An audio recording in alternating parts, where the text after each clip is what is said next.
Hi everybody, Therapist Paul back. Been a few days since a blog, but life has a way of throwing curveballs at you. We started the process of trying to buy our house 6 months ago. Had some things we had to clean up and fix up in the credit report, because all humans now are nothing but numbers. They're not about people or situations, or the old banks used to know Joe down the street. He was going to pay his credit, and there was no problem with that. Didn't have to worry about him. But no, now we're all a bunch of numbers on a vague, faceless control system. Sorry about the wiggling, trying to get the camera right. So, anyways, we went through a lot of that stuff, and we finally got it all worked out. And one little teeny, itty-bitty thing that we don't even know where it came from or what it is, and it's hanging up the whole situation. So, but hopefully we got that resolved. But it made me think about what Jesus said in the Bible, how he says, kind of the philosopher Jesus. I don't know if most people think of him as a religious Jesus, and he was all that, I suppose, but the philosophy part of Jesus is pretty impressive. He said, don't worry about tomorrow. Today has enough problems of its own. That's pretty deep and real. That's what I liked about it. It was real.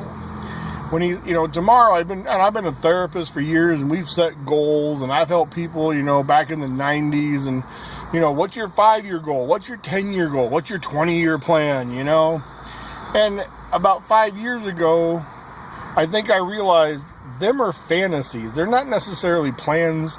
They're not necessarily goals.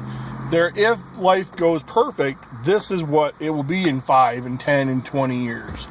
I can work towards it. But to say it's a goal that I will achieve is saying that I control everything in my life. I'm worrying about 20 years from now, when today I get a phone call and the doctor says, I got some bad news on your blood work. I got some, there was a car accident. Anything can change that 20-year, 10-year, 5-year goal just like that.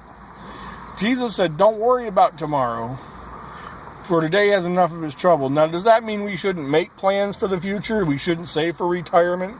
No, that's not what he's saying.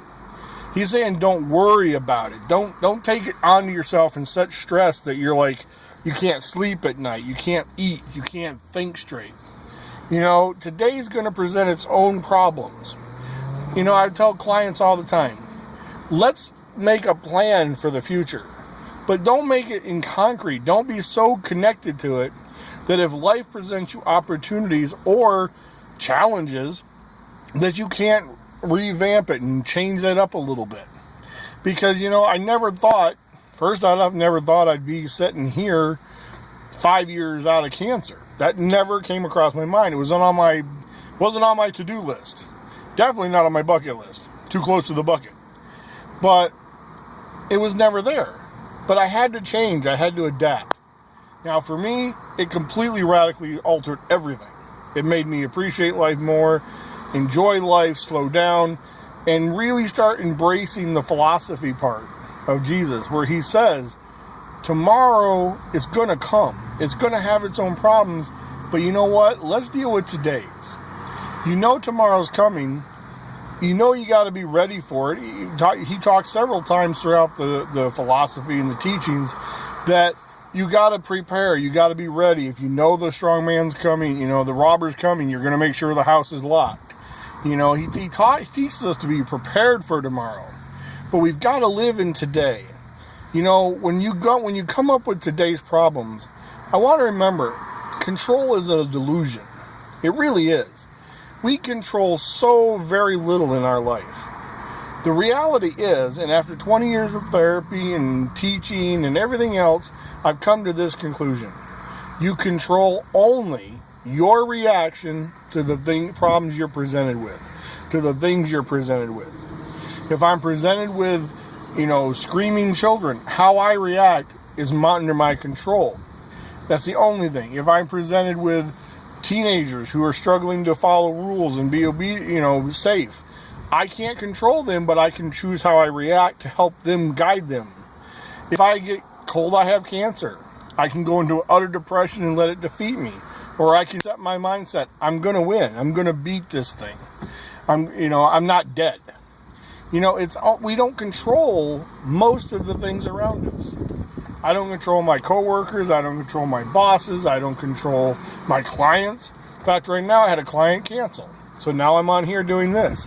I don't control it, but I choose how I react to it. I could be all upset, or I could say, well, what's the next option for today? And that's what I want to talk to you about today. Remember, plan for the future, but remember the philosophy.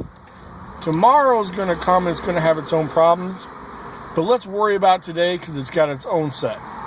Deal with the control issues you have, not with the future, but with how you react today. We'll talk to you next time.